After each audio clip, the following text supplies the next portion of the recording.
Voice of the Sea. Learning from experts across the ocean. Welcome to Voice of the Sea. In this episode of Voice of the Sea, We'll meet scientists and cultural experts, business owners and farmers, researchers and fishermen, all sharing their knowledge to help protect and sustain Hawaii's unique culture and biology. In this episode, we take a look at what's coming up this year on Voice of the Sea.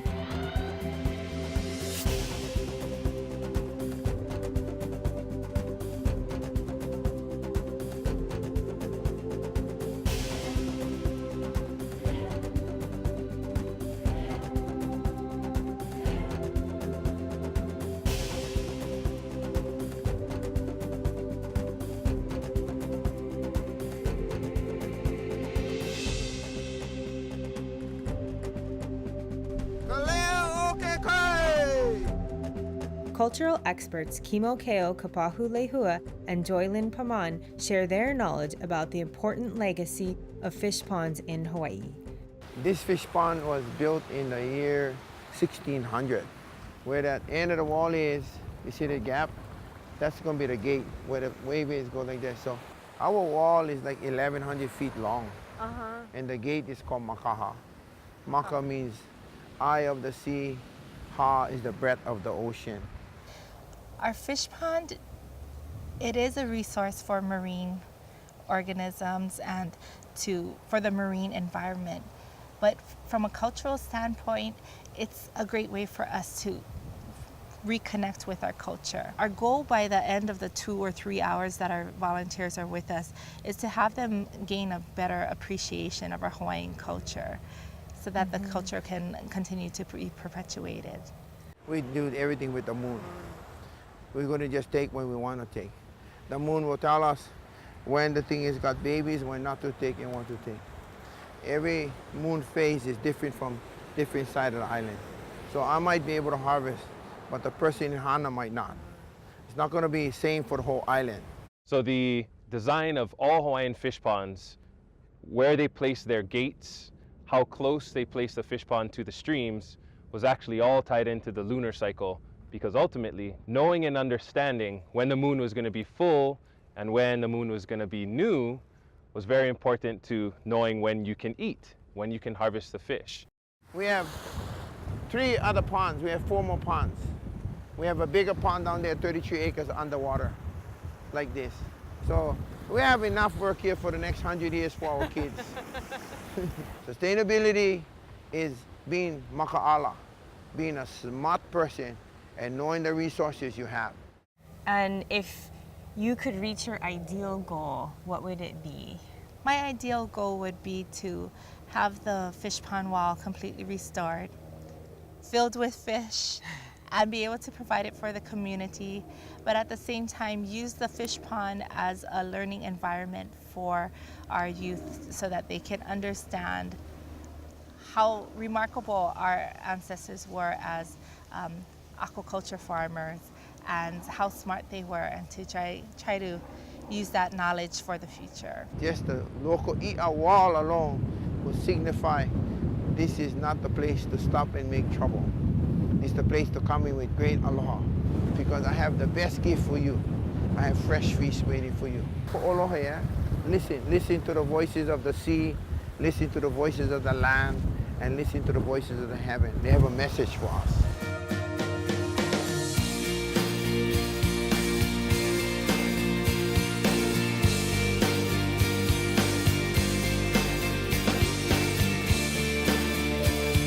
I grow everything we can here, tomatoes, strawberries, all the different herbs, some broccoli, some arugula, lettuces. And this was our lawn, and that lawn used to take up water, and we used to mow it.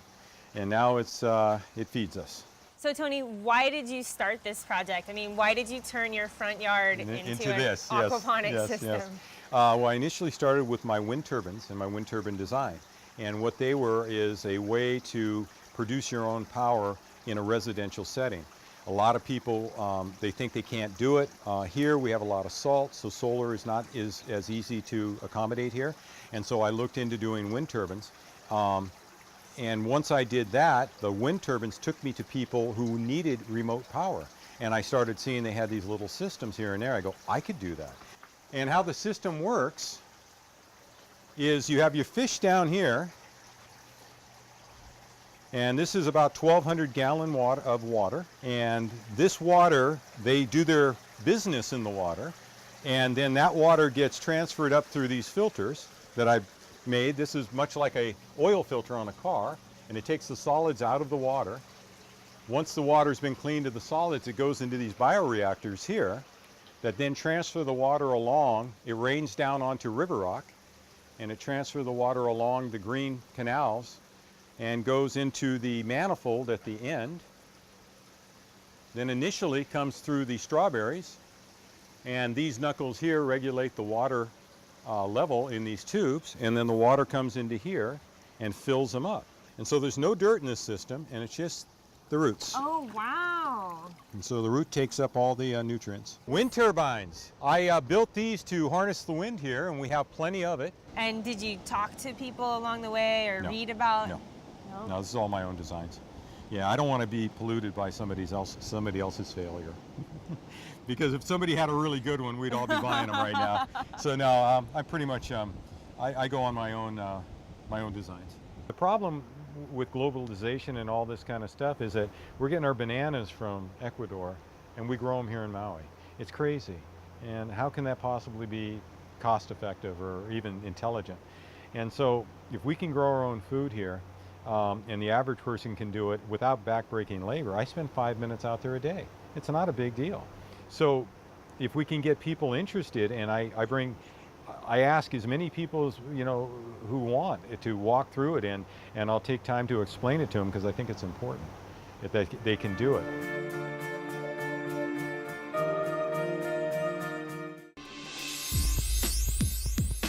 Exploring Our Fluid Earth is a dynamic curriculum developed by the University of Hawaii's Curriculum Research and Development Group, teaching ocean science concepts through the disciplines of physics, chemistry, biology, and ecology. Exploring Our Fluid Earth is now available freely online. Find out more at exploringourfluidearth.org. You're watching Voice of the Sea.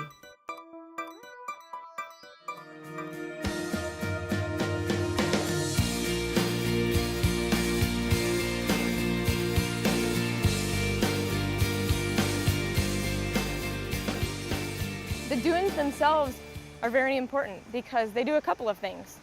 They supply sand to the beach. If there are no dunes, there's no extra sand for the beach. And maybe we should move on down to the dunes. Okay. And this is a good example of what Naupaka should look like on a dune system. It's not really dense, it's not expansive, but there are a lot of places where the Naupaka is used for landscaping and it's irrigated. And when it's irrigated, it becomes very, very thick and very, very dense.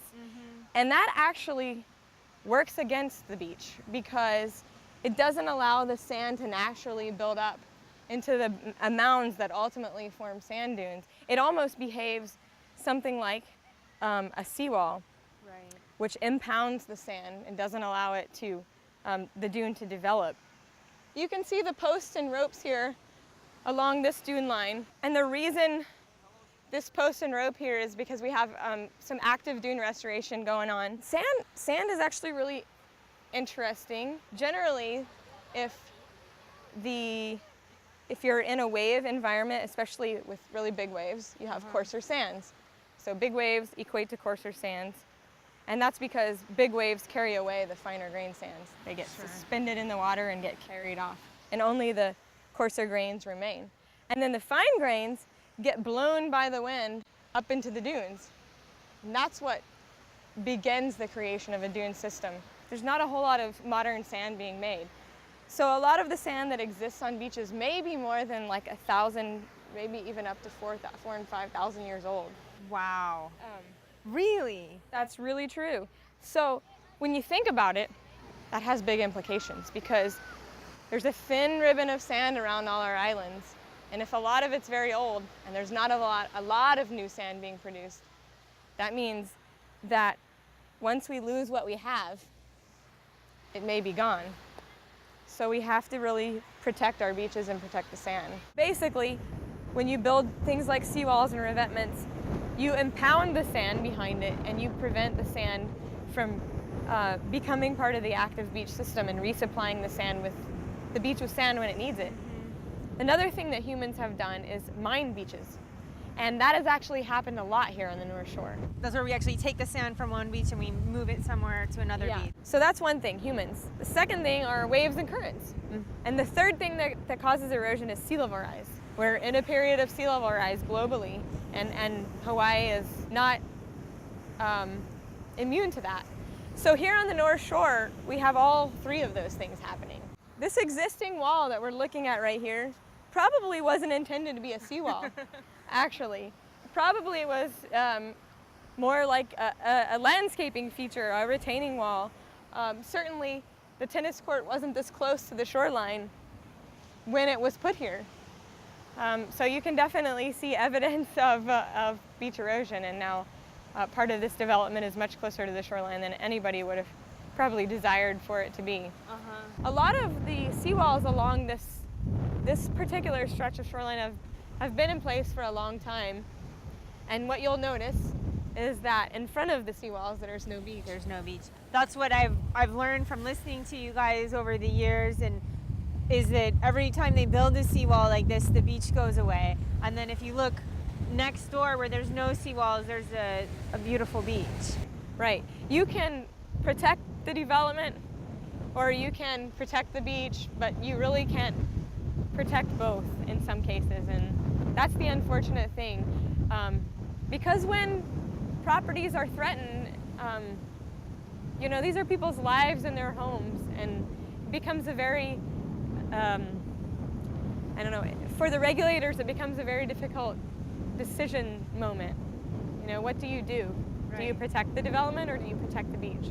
Because what happens when you build a seawall is that, you'll remember we talked about how sand dunes are so important with supplying sand to the beach. Or just having sand available to the system, even if it's not in the form of a dune. Right. Once you build a wall, you're impounding all that sediment behind it. So it's no longer available to naturally replenish the beach. In addition to that, when the waves interact with the wall, they reflect off of it. And all of that wave energy carries the sand away with it. Sure. And so that's what ultimately results in the loss of the sand in because front of the it. sand is normally porous, so the water can go through it and it dissipates, but the rocks are not porous. That's right, exactly. I never thought about it like that before.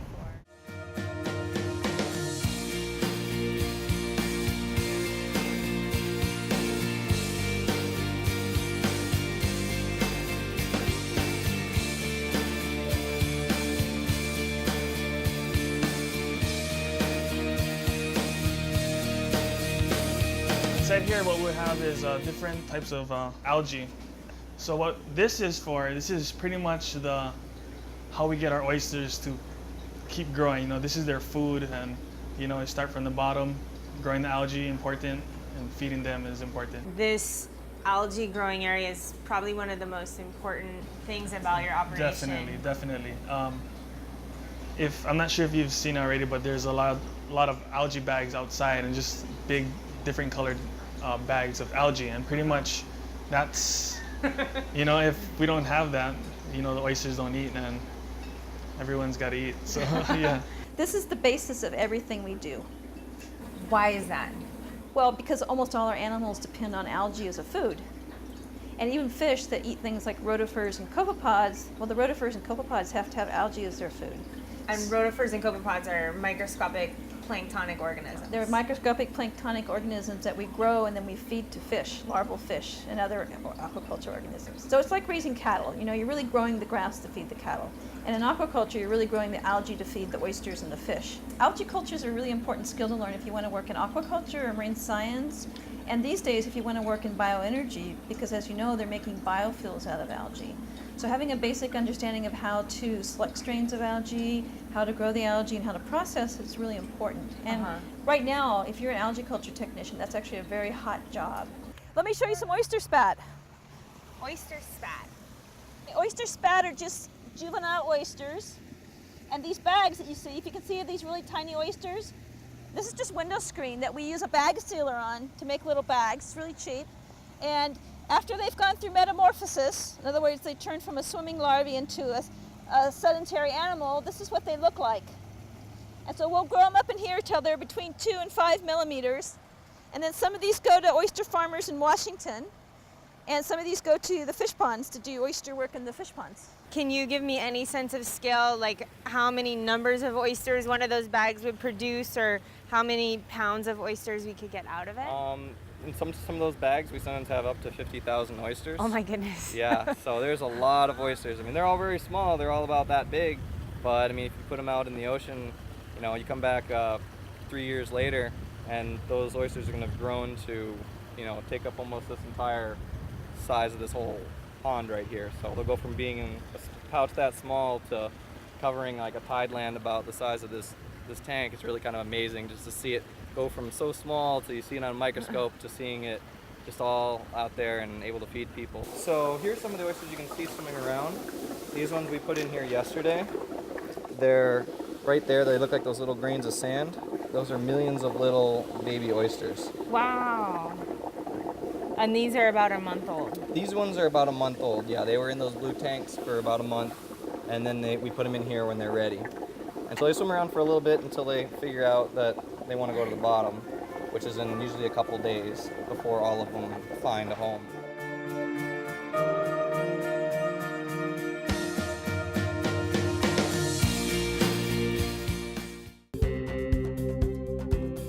The University of Hawaii's Sea Grant College program focused on Hawaii's coasts and its communities through sustainable development, safe seafood supply, sustainable coastal tourism, hazard resilience, and healthy coastal ecosystems. Hawaii's Sea Grant.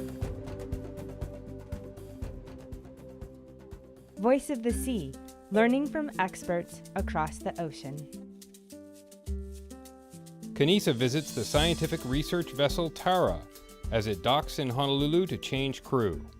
We start off with deck engineer Sarah Searson. When we're at sea, there are no Saturdays and Sundays. Oh, wow. This is my world. This is so cool. I really want to know about your piece of equipment here, though. It's a CTD. That's right. Which is a conductivity, temperature, and depth measuring device. That's right, you've been doing your homework. So, as the engineer on the boat, Sarah, what do you do? This is one of your ship's most important sampling pieces of equipment. That's right. It's a very basic piece of oceanographic equipment. So on any research vessel, big or small, pretty much you'll have something like this that's collecting the real basics, the real basic measurements that we need to make in oceanography to do any other kind of research to do with the water. You have to know like all the background stuff. You have to know what the temperature is in the salinity. And right at the very beginning, that's pretty much all it was just those 3 measurements. But in fact, we measure so many more things than that. I guess also the basic component is collecting water. That's one of the most basic things. So sometimes I think I have the easy part of the job because I just collect the data. You know, to process and make sense out of the data takes a lot of people a lot of time, you know. Sometimes when I'm on the back deck and I'm looking at the CTD and the CTD comes on deck, I feel like I am the first one to touch the data. I'm just at the sharp end, and I feel that if I look behind me, there are hundreds of people involved in Tara, hundreds of scientists, you know, hundreds of people that are looking after the logistics and getting me here, and I touch it first. You know what I mean? And I know that behind me there's hundreds of people and years before it's finished. Do you know what I mean? It's kind of a neat feeling.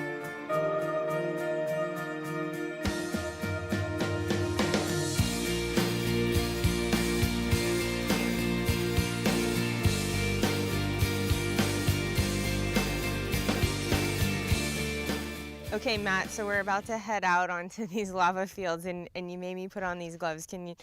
Is this Why am I wearing these? Okay, well, if you look down at the surface, you see it's really broken up and it's covered in sharp shards of glass, and it is literally a volcanic glass. So, yeah, so if you were to trip, and you can see how easy it is to trip here with the irregular surface, the instinct is to put your hands out and catch yourself. And of course, when you do that, you're going to be, dragging your hands on glass. And so gloves are one of the most important safety pieces of safety gear that we wear out on the flow field. The Hawaiian Volcano Observatory, it's one of the best places on Earth for a volcanologist to work because there's so much going on. Right now we have 2 eruptions. They're changing every day. There's something new to see really every day, and every day we walk into the office, there's something new and exciting. So this is like your dream job? Oh, absolutely, yeah. So the flows that we're standing on right now are from January of this year. No way. Yeah. It's that recent. Wow. And you can see that obviously these are so new that they don't have any vegetation that's taken root. Were you out here during the time, we're talking only 6 months ago where this lava was flowing? Absolutely, we were out here every day mapping the flow field, walking, using our GPS unit to basically walk and follow the margin, and then updating that every day, using that map of the flow, that daily map of the flow, to measure advance rates and to be able to project where the flow was going to be over the next 24 or 48 hours. One of the most important tools, like I said, is the GPS, and we use this for mapping of the flow. And we come out on here when the flows are threatening. We'll come out on a daily basis and walk the margin of the flow with the GPS to record its position. So you would just walk along like this then? Yep. I don't have to worry about melting my shoes. Well, that's another thing. When it's active, you obviously don't want to step too close to it because, well, first of all, it's uncomfortable because of the heat, and also you don't want to risk tripping and stepping into it. So you want to give it some space. So generally a couple meters is good. Okay. Being able to work around flows is really a privilege in any setting. So and to be able to help with the hazard assessment and be able to help the community is also a great privilege. So this is one of the best places on Earth to come and to actually see active lava. But yeah, there's really nothing like it. Once you see an active volcano, it really sticks with you. So it's hard to shake off. Those are bite wounds from a cookie cutter shark. Those are the kind of razor sharp teeth you would expect to find in the mouth of a shark. But what about these little prickly-like teeth on the top jaw?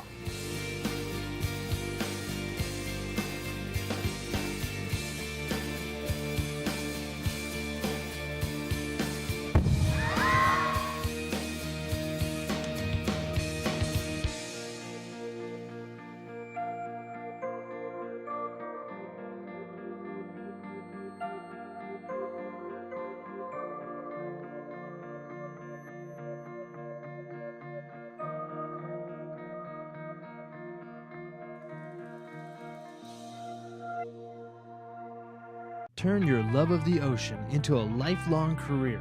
Join NOAA, the National Oceanic and Atmospheric Administration, as we unlock the secrets in the deep oceans, track rapidly moving storms, model climate trends, protect and preserve our marine resources, and so much more. It's all in a day's work at NOAA. Find a career that makes a world of difference, enriching life through science, service, and stewardship. NOAA. The Curriculum Research and Development Group in the College of Education at the University of Hawaii at Manoa. CRDG has been providing quality educational programs and services for over 40 years, serving students, teachers, parents, educators, and experts around the world and here in Hawaii. The Curriculum Research and Development Group, improving schools, improving education. CRDG,